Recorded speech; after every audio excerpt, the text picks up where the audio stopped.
እኔ ጀማው እስከዛሬ ድረስ ይሄ ጋዜጠኛ ተብየው ብዙ ነገር ሲያወራ ብዙ ነገር ሲናገር አንድ ነገር አልተናገርኩም፣ ዝም ብዬ ነበር። ያልኩበት ደግሞ የራሴ ምክንያት አለኝ። በጣም ትኩረት ፈላጊም ሰው እንደሆነ በደንብ ገብቶኛል።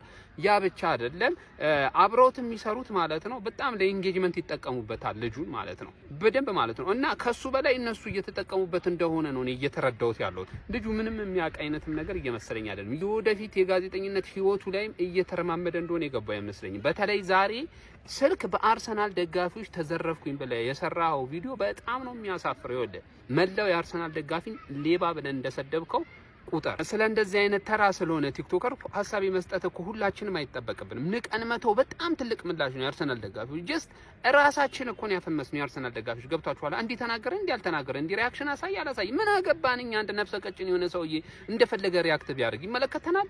አይመለከተንም እኮ። 24ን ነው ያጣሁት። እንግዲህ አርሰናል አግኝቷል የዘመን ማጌጫ። አንዱ አልትራኮ እኩል ነው ከዋንጫ ሲያደርግ ነው ማውቀው። ካልሲ በተውሶ ሊቀደድ ይመጣል ሱፍ በብድር ለብሶ። ልክ እንደ ማንቸስተር እንደ ክለባችሁ በሰው ገንዘብ ዕዳ ከተቸገራችሁ የ100 ብር ቻሌንጅ እንጀምርላችሁ በለው። ምድረ ቅሪላ ሁላ በስፋት መስማም አልኩኝ።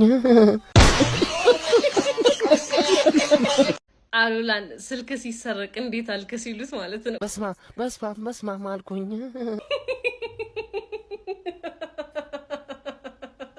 በለው ምንድነው የምትለን? ኧረ ተወን በቃ ተወን። እንዴ አንተ ሲንግል መቅጃ የመሰልክ ሰውዬ፣ ኧረ ተወን እንዴ አንተ አሁን በዚህ ኪሎክ 24 አልትራ ይዘህ ኪስ ውስጥ አድርገህ ስትራመዱ እንዴ ላና የምትመስለው እንዴ ያጋልክ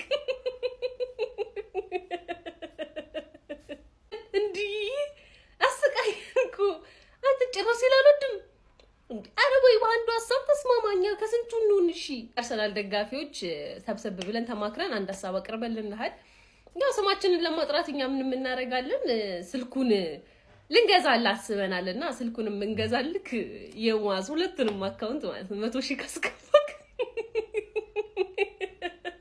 ስልኩን እንገዛላለን። ይሄን ደሞ ለኢምፕኔክስ እውነት እንደ በዚህማ እንደሰስክ እንደ 3 ነው መንገዛልክ። ቼላው ግን ጎረቤትነትሽ በደንብ እያስመሰከርሽ ነው። እውነት ይመችሽ አባቴ። ቀጣይ ደግሞ እንዳሳብ የሆነ ውሸት ነው የተባለውን ታሪክ ብትደግሙት። ጉንጮቼ ወለል ሲፈስ የሚታይ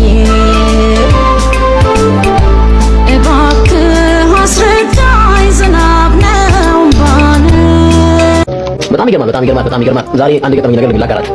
አንድ የአርሰናል ደጋፊ በጣም ይጣላ ይመጣልና በኃይል አንተ ማንቸስተር ደጋፊ ማንቸስተር አቀንቃኝ በሚል ጸብ ተፈጠረ በማለት ማለትና በዚህ መሃል የሳምሰንግ አልትራ 24 ነው ያጣሁት። እንግዲህ ወሰደብኝ። እንግዲህ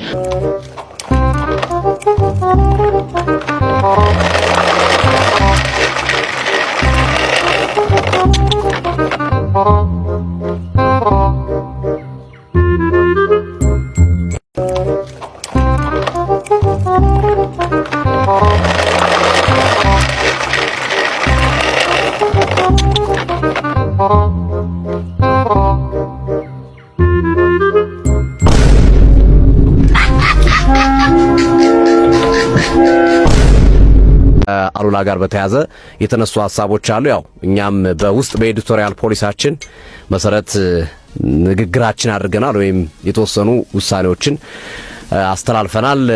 ስለዚህ በውስጥ ህግና ደንብ መሰረት መቀጣት ያለበትን አካል የቀጣንበትና ማስተማር ያለብንን አካል ያስተማርንበት እንደሆነ ለመግለጽ እንወዳለን። ሁሉም ነገር ሚዲያ ላይ አይወራም አይወጣም። ስለዚህ በዛ መንገድ ነው። በቀጣይ ጥቂት ቀናቶች ደግሞ ይፋዊ የሆነው ጉዳይ የምትሰሙት ይሆናል አድማጮቻችን። ስለዚህ አትቸኩሉ።